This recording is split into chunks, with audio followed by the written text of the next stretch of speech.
آج پاکستان کے زیر انتظام جموں کشمیر کے معروف اور تاریخی شہر کوٹلی آزاد کشمیر میں متحدہ کشمیر پیپلز نیشنل پارٹی کے زیر اہتمام ایک احتجاجی جلوس نکالا گیا۔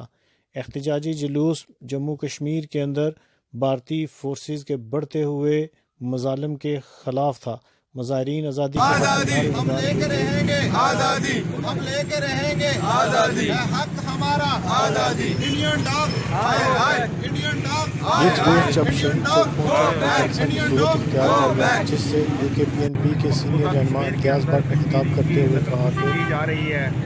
وہ آئے روز ہر روز کشمیری شہید ہو رہے ہیں، کشمیریوں کی عزتیں لوٹی جا رہی ہیں، کشمیریوں کے ساتھ ظلم و ستم ہو رہا ہے۔ اور کل جو اتنا افسوسناک واقعہ پیش آیا کہ 13 سے زائد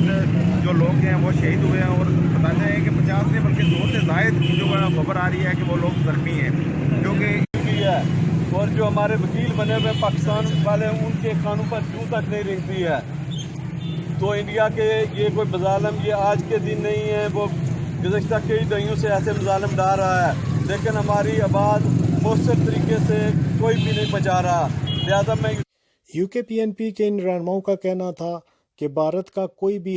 حربہ ہمیں اپنے حق کے آزادی سے دور نہیں کر سکتا۔